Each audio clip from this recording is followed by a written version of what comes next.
In this episode of the Rockets Chop Shop podcast, we talk about the state of the franchise for the Houston Rockets. Is there light at the end of the tunnel?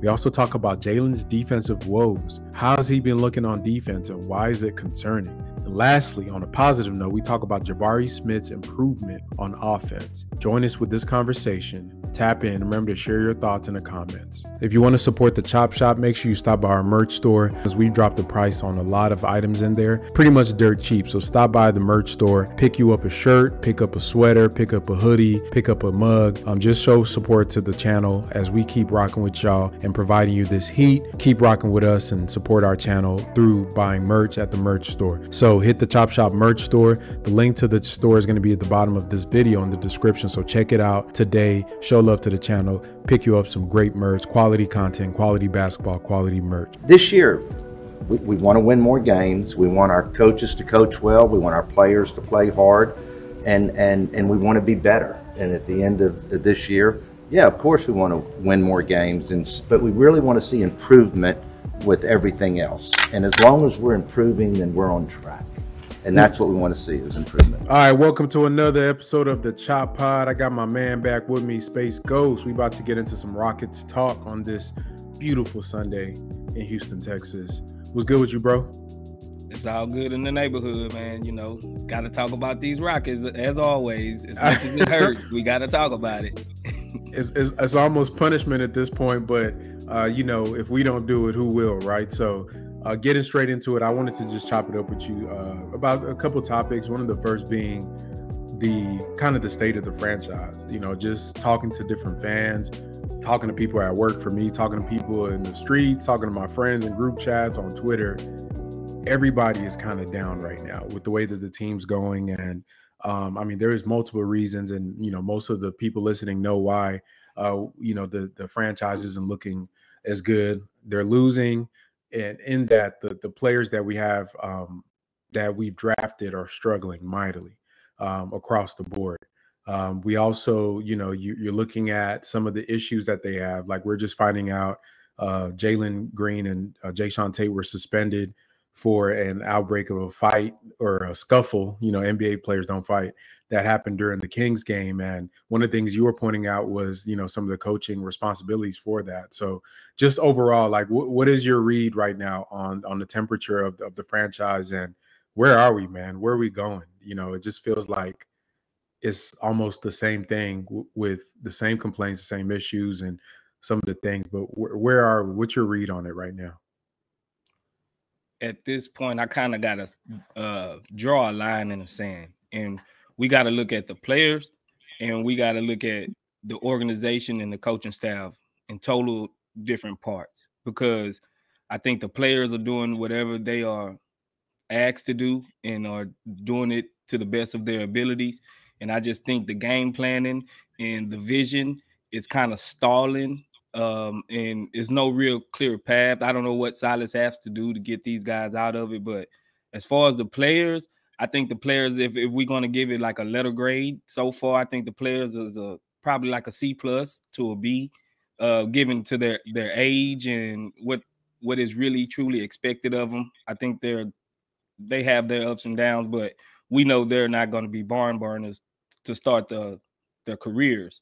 And I think the front office, after I did that video about what do you need, like the outlining of what do you need to come out of a rebuild, I think the front office is doing what we need to get out of the rebuild, like cutting salary. We got the most salary cap in the league, getting talent and assets, drafting well, and tanking. And we're doing all of those. And the couple questions that I have is, do we have a franchise player yet? That's one of the things that's real key. And do we have that defensive stopper? That's one real key factor of coming out of the rebuild. And I would say question mark, because maybe Jalen's that guy. Maybe Jabari's that guy. But the thing is, Jabari can almost fit both of those modes. He can probably be a franchise player and be the defensive stopper.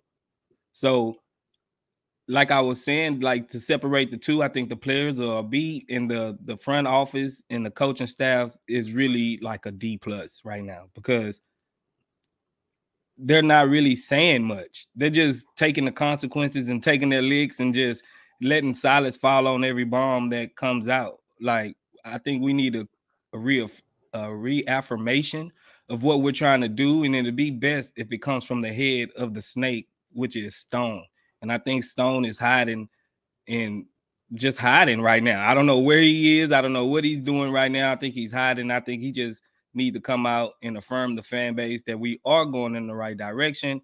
I don't know if he will, vouch for Silas right now or not. I don't know how he's feeling about Silas right now or not, but at least say he's, cowtail. Say, hey, we got 100% faith in Silas. It's just chaos, and with Mrs. Stone doing her tweets, and it's just like a whole bunch of nonsense that really can be put and laid to rest if Stone just come out and open up his mouth, truthfully. I mean, you've hit on a great point.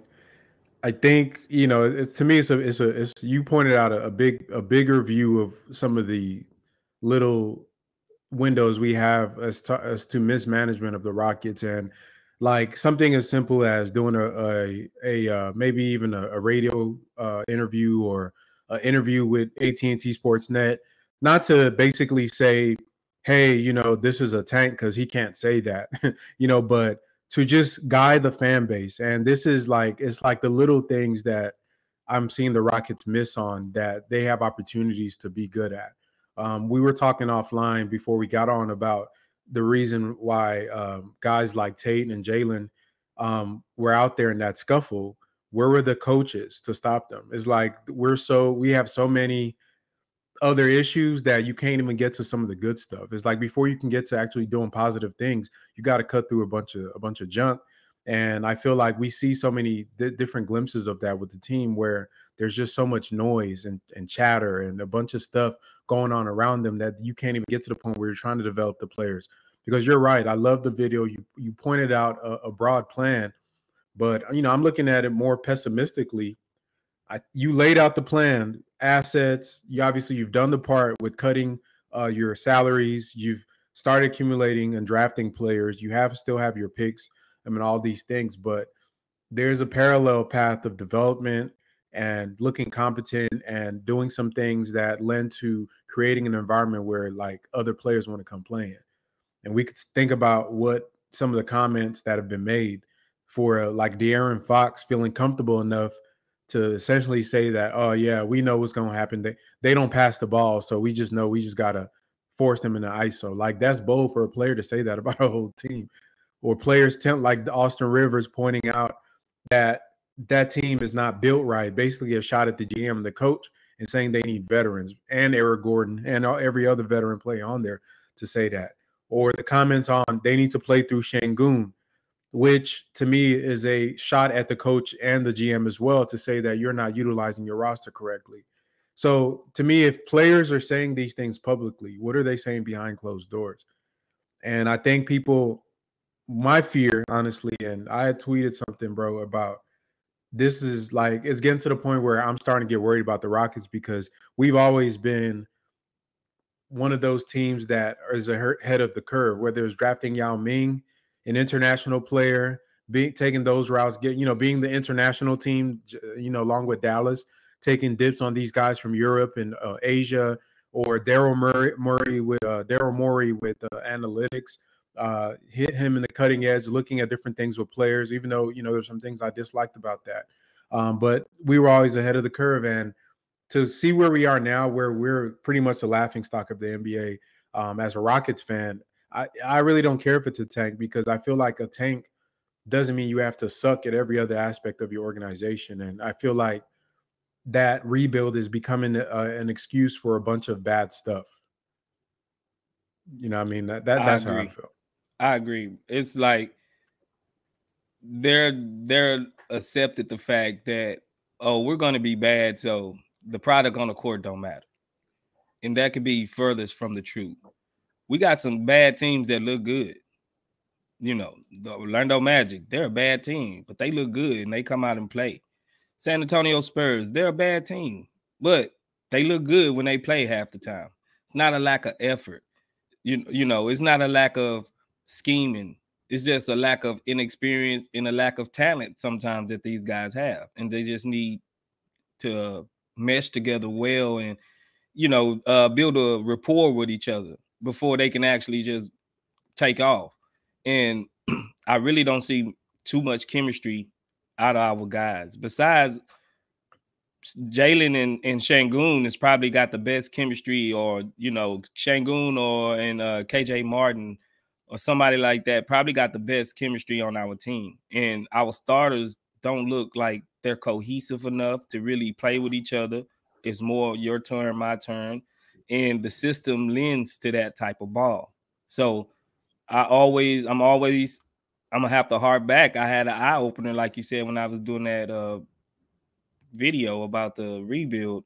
Like Stone, he doing like the bare minimum, but he's doing what he needs to do to get us back in the right direction. But I just think he failed because we wasn't prepared. So they say we wasn't prepared for a rebuild. So they didn't really go out and hire a rebuild type coach from the jump. And I think that alone, Stephen Silas alone, is setting us back from growing in his rebuild, because that's not what his resume is for. That's not what he was used to doing. That's something he never done before. So that in itself already put us back a couple of steps. Then we got a cheap owner that's gonna put us back a couple of steps. And then I don't know if Raphael Stone is really micromanaging things, as some reports are saying, but that alone will put us back. And then some of the trades that happen or lack thereof, like the Eric Gordon situation, is just pitiful right now. We needed to Ben move this man. And then some people would say not keeping at least Jared Allen out of the Harden deal. So he didn't set us up for the best situations, but it's on Silas just to work with what you got. This is what you got to work with, and you got to maximize at least the players you have. So you can say, look at me as a coach, I'm at least elevating these guys to a certain level that otherwise they probably wouldn't reach. But I don't see Silas making that effect to where you can say, look what Silas has done with these guys and brought them up this far. If they had another coach, they wouldn't be there.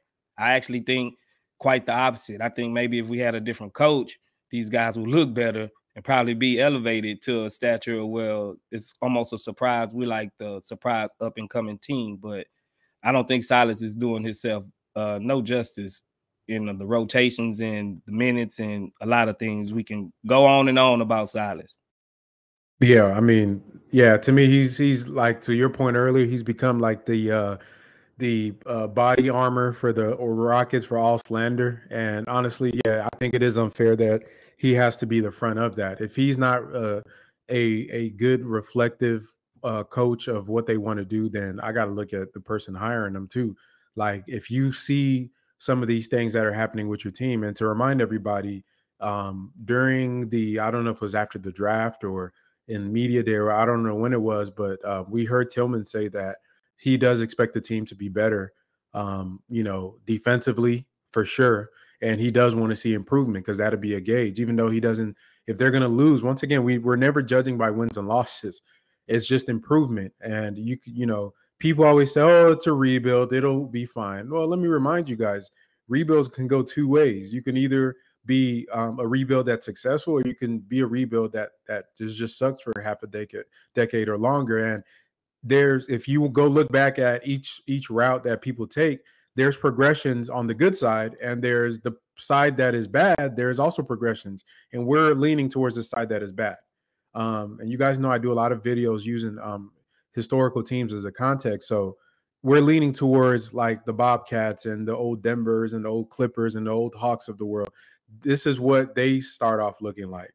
You draft players that are mismanaged, miscast in their positions, not put in positions to be successful. They start deteriorating because young men can only take so much before those bad habits start creeping in. Then people call them, oh, they're a bust, they're this or that. That happens. Then the coach is fired too late. And by the time you actually do something, you've already wasted the years of a couple of players that you've had in your organization. At the same time, you're burning down the reputation. Free agents do not want to come down to there. Nobody wanted to go play in Charlotte. Nobody wanted to go play in the Hawks before they hired Bud. Nobody wanted to play in Denver, before they drafted Melo and started turning around. Nobody wanted to play in a lot of these cities in LA for the Clippers. Nobody wanted to play with them in those years. Really, honestly, a lot of those teams had to draft guys and to get other players to come in. I think where we are hoping is in the draft with either Scoot or Victor. And to me, to put your entire crux of your franchise on a chance, bro, that's bad business. Because if it goes the other way, man, and me and you, we probably gonna have to sit down and map this out to see what alternatives the Rockets. I think that'd be an interesting thing to look at. If we don't get Victor, what does the world look like if we don't get Harden and like Wembanyama or Scoot? Because that's a world that's more reality than getting both of them. So, I'm curious. Before you go, let me lay out. So Tilman said he wants improvement. So let's look at where the Rockets are at right now. Offensive rating, we're 29th in the NBA. Defensive rating, we are 28th in the NBA. Net rating, the Rockets are 29th in the NBA. Assist to turnover ratio, dead last. That means we turn the ball over. Basically, the worst team in turning the ball over and getting assists. Assist ratio, dead last. Rebounding, we are good in rebound. Number one rebounding team. Turnovers, dead last in turnovers. EFG, we are 28th, so we're not shooting very well, and so on and so forth. So these numbers look damn near the same as last year and the year before that.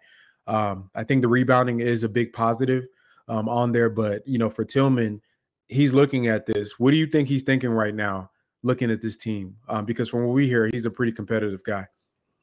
I'm pretty sure he's just shaking his head, and he just can't wait probably till this season is over, because a lot of contracts come up and a lot of guys he don't have to be committed to anymore, and that's one is Stephen Silas. So I think he's always going to be the first one on the chopping block. Like you said, is it fair? No, but it is what it is. It's the nature of the beast, and I think coaches that have been around and know the name of the game, they know what to expect, and Stephen Silas shouldn't be caught off guard if he get fired. Truthfully, I think he probably should expect to be fired if he haven't got a reassurance from the front office or from Stone or somebody that's saying, hey, you will be back next year.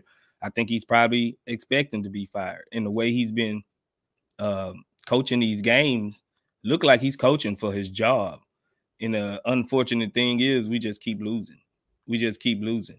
And I think he knowing like pretty soon that mountain of losses, it got to go in somebody's bread basket. Somebody's got to take account for all of these losses. And unfortunately, it might be Stephen Silas. It might just be Stephen Silas. So, but with Stone, I mean, it's almost like we can't even touch Stone right now.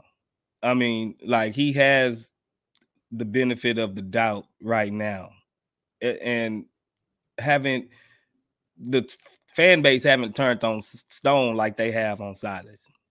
Like the whole fan base pretty much is in agreement that Silas probably needs to be the one that's gone. So I can't.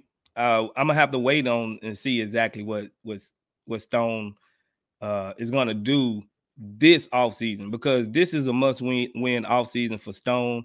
I think if he ends up keeping Eric Gordon on his roster and he end up, I guess, unfortunately, we don't get one or two top two picks. Let's see if he can find that number 3 or number 4 or whoever. Let's see if he can make that pick valuable, or can he pick the right guy at that pick, or do he trade off of it? I want to see some shrewdness from Stone to saying, man, I'm feeling the heat, I'm feeling the pressure. We need to get back to winning soon. And I don't know if Tilman really is gonna let Silas make it another year, but I think Stone will probably make another year from Tilman, because I think he might be on a longer contract, truthfully. Yeah, and I think the GMs usually get at least 2 coaches. So unless it was something egregious that transpires this season, I think self-preservation is going to come in where Stone is going to fire Silas first, and then say, okay, give me a chance. Let me get somebody else. So I guess we don't know why Silas was kept on. Maybe contractual reasons. They already signed the contract. We already know Tilman is not the most guy that just loves to spend his money like that. So that may be a reason. So that maybe Stone wants him fired. You feel me? There's a world where it's a money thing with the Rockets, and maybe Stone wants him fired, but Tilman doesn't because he doesn't want to pay somebody that's not that's not going to be working for him. And then maybe Rafael feels compelled to have to step in, and that's where the meddling stuff comes in because he doesn't trust Silas's ability. That's a world.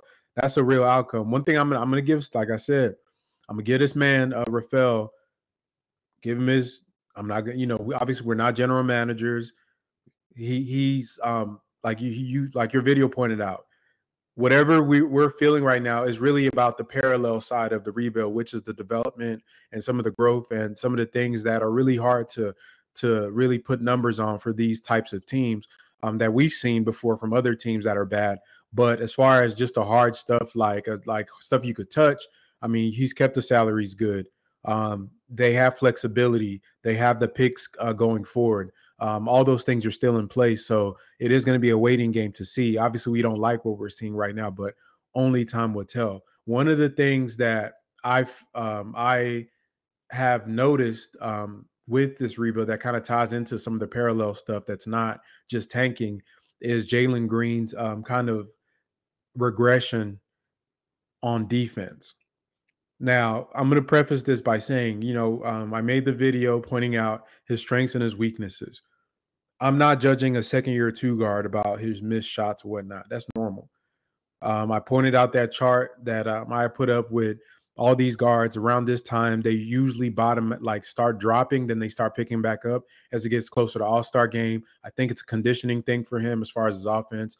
But one thing, bro, that to me that I'm getting worried about Jalen for is his effort and his body language and just mentality.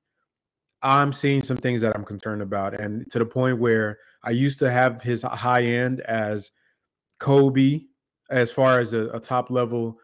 Like if he peaks out on everything, like everything goes perfect, he can be a Kobe. But off of just mentality and what he's putting on film on defense and his rotations and his playing transition, I don't think Kobe Bryant, God rest his soul, would ever put anything like that on film. And I don't think Michael Jordan or any of these guys that are uber competitive would ever have those type of plays on film. And I'm going to credit Nathan Fogg on Twitter and for the clip he put together showing just from the Kings game just how flat-footed and just lost and just know where Jalen was on a lot of these defensive rotations. I'm very disappointed in seeing that.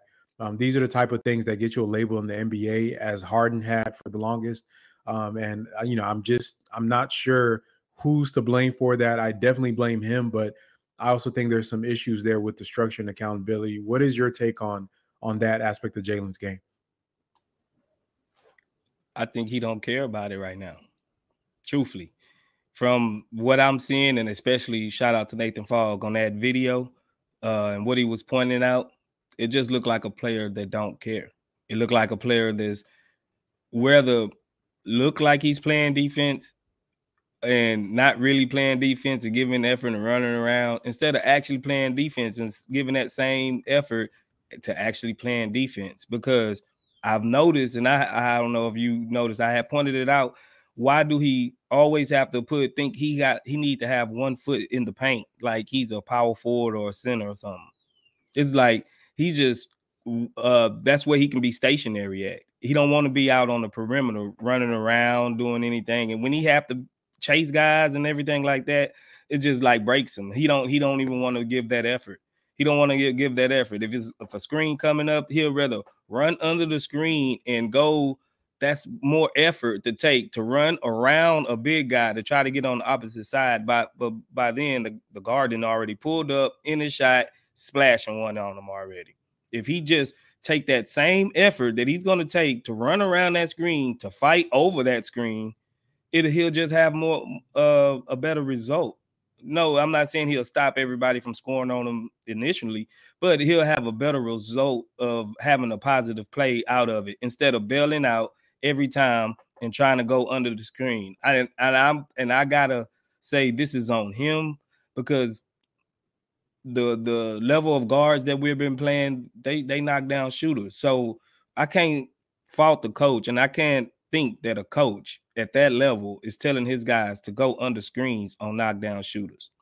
It's not feasible to me for a coach to tell them that. So I'm thinking that's just Jalen. He's just not paying attention to defense. I guess he's thinking like maybe I'm the offensive engine. I got to save it for the offensive side. But he still ball watches on the offensive side a lot because he watched KPJ do his thing a lot. So it's not like he just overworking himself. The dude's 20 years old. If anything, he should be able to run up and down like a horse right now. He should be in prime condition to give that same effort that he's giving to make it look like he's playing defense, to just play some defense, man. Just play some defense. And it's like you said, the mentality. I don't know if you remember that one play when it was on a fast break. He tried to cut the guy off. I think it was Lyles. Got a foul. He got a foul on that, right? Yeah, but he totally bailed and turned his back to the dude. Like, bro, just grab him or something. That's lazy. That's the old Harden Olay clips. Remember those? That compilation of him on transition, just like moving out the way for guys. That's just what that is. Yeah, it's pitiful. Like you said, the offensive side, I'm not too much worried about, but the defensive side is concerning, and it's double time when KPJ's in the mix because he does the same exact thing, and we wonder why are we getting killed by these guards night in and night out? Because our guards, they bluff defense. They don't play defense. They bluff like they want to play defense, but it's really not nothing substantial behind it. Just a lot of running around, Pat Bev, Russell Westbrook type thing on defense to where they like chickens with their heads cut off. They really are. They'll lose their man. They'll turn in, ball watch, lose their man, back cut, get cut on. Like I seen Jalen so many times, didn't even notice his man had left his whole area where he was at. And then he'll start pointing like, hey, get him. Nah, man, you should have been paying attention. Now you compromising the dude that's on that side of the court to go over there and try to guard your man that you lost attention of. Now all of it is messed up. Got one free guy over there on that side of the court who just usually just cuts to the basket and get an easy goal. And it's that simple. Just give the effort on defense. To Austin Rivers' point, who's on a team that's cussing out Jalen for that? Who Nobody. On the team? If it's not the coach, you think if Pop see that on film, he's just gonna sit there and just, hey, good job. We'll get him next time. And this, like, yeah, go ahead. Nah, even Mike Brown, we seen it in the game, bro. Just look at mid-game. I look at the other team stream, so I see, I guess, how the other coaches react because they always got the camera on their bench, their coaches, their staff, everything. Their whole staff, when you look at their whole staff seems engaged, not just the coach, not just the guys on the court. Everybody on the sideline is engaged. All the assistant coaches are engaged. And Mike Brown, when we came out of halftime, we scored 2 quick buckets. Boom, timeout. He got him over there and he started just going in on them. Like, this is not how we about to start off. And he holding these guys accountable. And I'm pretty sure if you know Mike Brown, he's not lollygagging and singing Kumbaya with these boys. He's giving it to them. He's letting them have it. And that's what type of coaching we need, bro. We just need that accountability. And my live stream I got coming up, I pulled 2 interviews from the Silas interview, and I got a John Lucas interview. And just I'm gonna compare the 2. Just listen to the tones and the words they use, bro. It's totally different. Like, it's totally different, the amount of accountability John Lucas holds on these guys. He's like, young, I don't care about we young. That's not an excuse for nothing. That's not an excuse because you're young. A lot of teams are young. A lot of players are young. It's not a legit excuse. And Coach Silas likes to hide behind that excuse. We're gonna make mistakes. We're gonna do this. Not Lucas. So that's the type of guy that we need. At least I'm not putting my stamp on Lucas for the next head coach or nothing. But Seen we need video. a guy like that, 8. bro.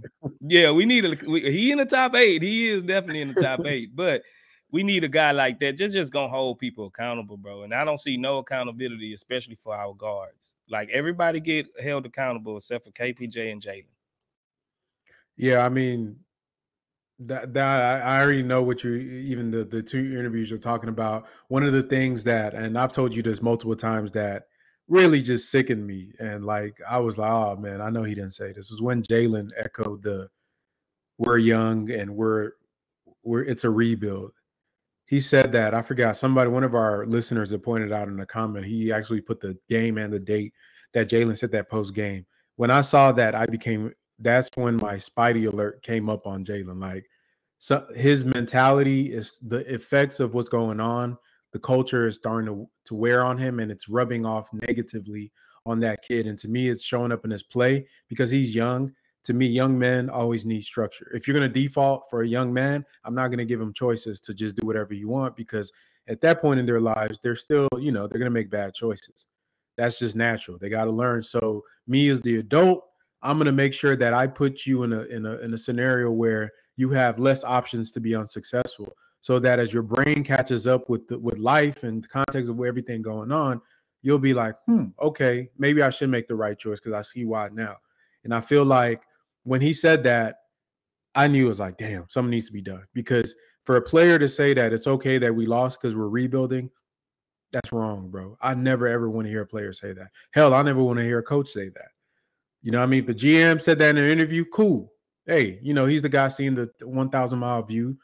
But a player, man, your star player at that, that's when, to me, I started thinking like, okay, maybe Kobe's off the table for the comps, because like I said, God rest his soul, I would never imagine a world where Kobe Bean Bryant would put that on film or on recording or anything to say that it's okay to lose in anything, even in practice. You feel me? Yeah. We've heard stories of Jordan fighting folks. Yeah. At practice. Yeah.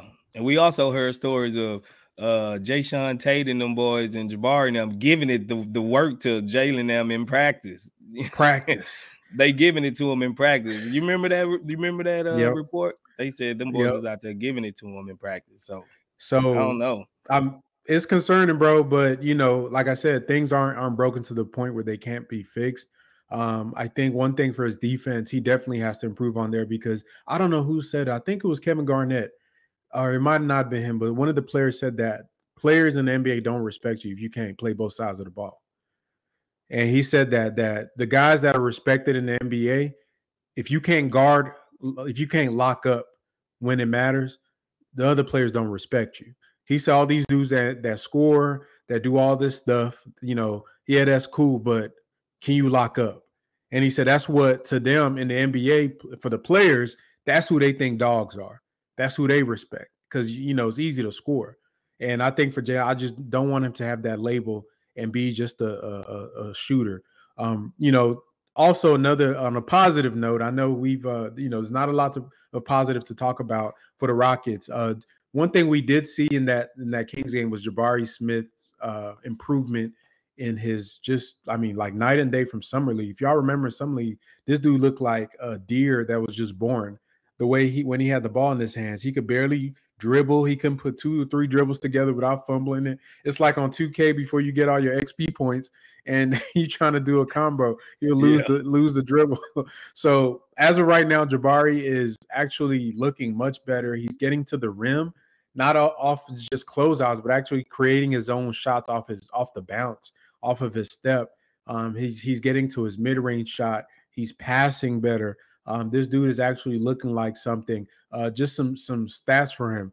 Jabari Smith is shooting 65% at the rim as of prior to this Clippers game. 65%. That's way higher than he was doing in college. From 3 to 10 feet, he's shooting 40%, which is the mid-range. From the long mid-range, he's shooting 10, which is 10 to 16 feet. He's shooting 46%. And then from 16 to three-point land, which is the shots a lot of people hate to take in the NBA, he's shooting 35%. And from 3, he's at 31%. So aside from the 3, pretty much under 16 feet, he's shooting about, if you average it out, he's shooting about 44% from the field, which is pretty good, and 65% at the rim. this is a great improvement for him. Paired with his defensive upside, man, I'm really, really, really kind of happy at his progression, because that is a bright ray of sunshine in this kind of the clouds that the Rockets have cast over us. And if you guys watch the Nathan's video of Jalen's defensive mishaps, look what Jabari does. Look what he's doing. That dude never stops moving. That dude never stops moving. If you look at that same low light of Jalen, look at what Jabari's doing. What is your read on him? I've heard you drop a couple times, and you heard me say this, that you think he could have the higher upside or be the guy on the team. Are you feeling more confident in that take? Yeah, Frank, I'm 100% standing by the projection I have for Jabari. He could possibly be the best player on this team. Like, his ceiling, I think, will be better, especially defensively. Like, if his defense of ceiling pans out to where he can be a defensive MVP caliber type guy, and then still give you 19 or 22 points a game and with 8 to 9 rebounds a game like he have been lately, then I 100% think that Jabari might have the upper side than Jalen, because, and this really have nothing to do with Jalen struggling right now, but like we just pointed out, his defense is so far away to where he would have to make up an enormous gap defensively to even put out, I would guess, similar output as Jabari would have on the team defensively. And if Jabari can eclipse at least a quarter, three-fourths of what Jalen put out in offense, then yeah, man, I think he does have the higher upside. But in the perfect world, they both pan out to be this great duo combo, and then with a little bit of Sengun mixing in there, setting them all up the table, they can be beautiful together. So, like I said, man, I think we doing some things right, and we doing some things a little bit unorthodox. But as far as the players, Jabari, yeah, I think he can cap out and probably be the best player we have on the Houston Rockets in the next 5 years. That is a great take, and I will agree with that. And I think that's one thing that we should look forward to, is that, like I always say, they haven't broken anything that can be fixed right now. And I think for the Rockets, what they need to start fixing starts literally like right now. I think it's to the point they need a new voice in the locker room to start correcting some of these things. I don't want us to waste the rest of the season, honestly, because to me, you're just wasting 40 games or whatever, how many games are left of just more chances of guys like Jabari being infected with just bad habits and bad culture. I think change the voice, try to salvage, some of these the rookie class now, and start, pointing out the weaknesses and some of the lack of effort that some of the older guys are pointing out right now. And like you said, bro, we already talked, and me and you have both talked about this multiple times about Jalen's projection. His style of architect of player takes about 3 or 4 years before they really are impactful. So Jalen, he's going to be put to the side. He's going to reach at some point a level where he's going to be able to do whatever he wants with the ball in his hand on offense. You hope the defense comes along, but he's a long project because he's a 2 guard. They take time.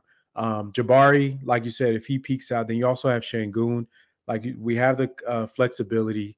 The Rockets still have a chance to do something special here. To me, they just have to start right now.